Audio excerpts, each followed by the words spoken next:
2025 সালে চলমান চ্যাম্পিয়ন্স ট্রফিতে বিদায় ঘণ্টা বেজে গেছে বাংলাদেশ। প্রথম ম্যাচে ভারত ও দ্বিতীয় ম্যাচে নিউজিল্যান্ডের কাছে হেরে এক ম্যাচ হাতে রেখে ছিটকে গেছে নাজমুল হোসেন শান্তর দল। এবার টাইগারদের সামনে নিয়ম রক্ষার ম্যাচ। গ্রুপ পর্বে নিজেদের শেষ ম্যাচে স্বাগতিক পাকিস্তানের মুখোমুখি হবে লাল সবুজের এই দল।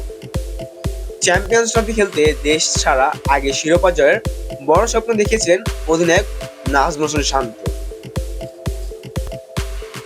তবে বড় স্বপ্ন নিয়ে খেলতে গিয়ে অনেক বেশি হতাশ করেছেন শান্তর বাহিনী। প্রথম দুই ম্যাচে বাজে ব্যাটিং এর কারণে হেরেছে টাইগাররা। বাংলাদেশের এমন পারফরমেন্সে দেশ ও দেশের বাইরে সমালোচনার ঝড় বইছে। সমর্থক থেকে শুরু করে বিভিন্ন ক্রিকেট বিশ্লেষকরা শান্তদের সমালোচনা করছেন।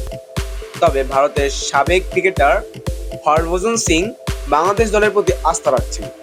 হারের মধ্যে দিয়েও বাংলাদেশের আরো শেখার এবং উন্নতির সুযোগ দেখছেন এই সাবেক ক্রিকেটার। শেষ ম্যাচে বাংলাদেশের প্রতিপক্ষ পাকিস্তান। স্বাগতিক দলটিও প্রথম দুই ম্যাচে নিউজিল্যান্ড ও ভারতের কাছে বাজেভাবে হেরেছে। তবে শেষ ম্যাচের জয়ের জন্য টাইগারদের ফেভারিট মনে করেন হরভজন সিং। আমার মনে হয় পাকিস্তানকে হারিয়ে দেবে বাংলাদেশ। বর্তমানে বাংলাদেশ একটি লড়াকু দল।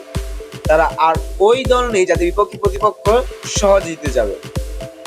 চ্যাম্পিয়ন্স ট্রফিতে গ্রুপ পর্বে বিদায় নিশ্চিত হলেও শেষ ম্যাচে সমর্থকদের জয় উপহার দিতে চায় বাংলাদেশ। আগামী 27 ফেব্রুয়ারি রাওয়ালপিন্ডিতে স্বাগতিকদের মুখোমুখি হবে শান্তরা। বাংলাদেশ সময় দুপুর 3টায় শুরু হবে ম্যাচটি। তো চলুন দেখে নেই চ্যাম্পিয়ন্স ট্রফিতে পাকিস্তানের বিপক্ষে কেমন হতে পারে বাংলাদেশের নতুন সম্ভাব্য একাদশ। দেখে নেব বাংলাদেশ দলের সম্ভাব্য একাদশ।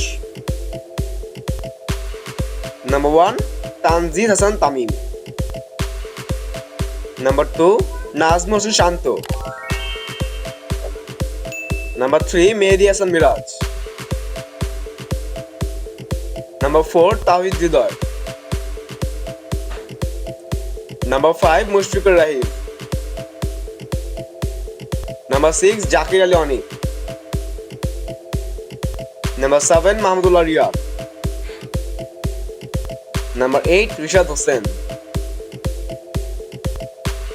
নাম্বার 9 নাসুম আহমেদ।